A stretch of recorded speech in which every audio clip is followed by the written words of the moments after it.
Hi, this is Deborah Atkinson, Voice for Fitness and the author of Navigating Fitness After 50, your GPS for choosing programs and professionals that you can trust. So it's not in this book, although I do talk about nutrition and I talk about 10 common mistakes that we make that I've noticed over the last 28 years, self-included in some of those. But I'm here to talk to you, and you clicked here because you're interested in healthy foods for over 50 eating so that you can reach your goals, which are probably related to fitness, related to health, related to making the most of your nutrition and your exercise. And not to leave out, having it taste good is really important. So I have great news for you. And in this short tip I'm going to give you, I can't completely give you all the information that I'd love to share. So if you click here, it will take you to a newsletter for active aging tips. So you'll get articles, videos, and current information that will help you with your exercise, your nutrition, and your lifestyle choices so you can actively age and enjoy it. So healthy fat is what we're going to talk about today. So if you grew up in the last 30 years listening to and observing parents, aunts, uncles, people dieting, somewhere you may have taken in the fact that fat makes you fat. That's just false. So fat, actually we know now, can help stave off the lows and the highs that happen with sugar levels in the bloodstream. They can keep you full of more energy that you can actually use for exercising to your benefit.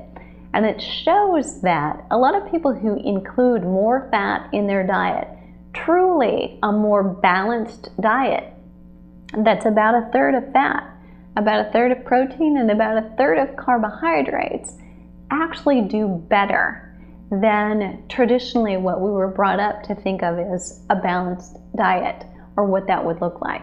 So taking into account that you should have healthy fat, what is a healthy fat?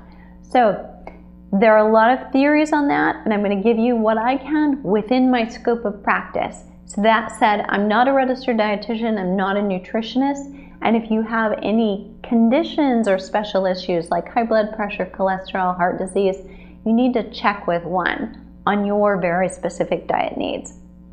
But healthy fats include olive oil, avocados, salmons, nuts and seeds, and those types of things that carry a lot of omega-3s. So some of the recent popular diets were paleo diet. And you know, there's a lot right about that diet, but one of the things that's coming out about it now is that because it was so rich in omega-6 and not in omega-3, that it caused actually potentially a lot of inflammation. And inflammation is something we know now to be a source of the beginnings of risk for more disease, including heart disease and even cancer. And so decreasing the amount of inflammation throughout your body with the right balance of fats, carbohydrates, and healthy proteins, and making sure that you're keeping those at bay with omega-3s as well as omega-6s. So not an overabundance of omega-6. That's the important thing.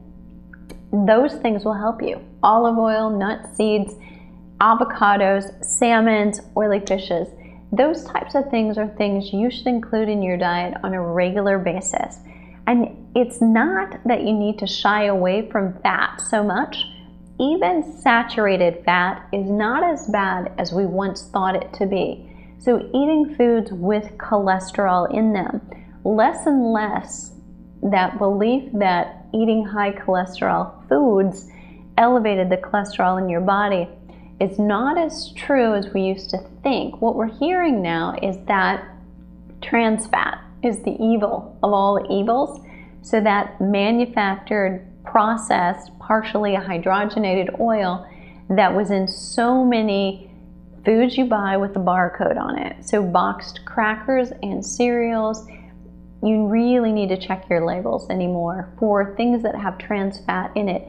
And they're required to label it and place it on the label so that you will know. And more manufacturers now have been forced to get creative to take it out because they know we're looking. Trans fat, you want to keep it to a minimum, and some will say under 10 grams a day, but it's not as bad as it was once thought. So ease up on that and don't be afraid of something with fat in it that's got a lot of nutrient density, like eggs.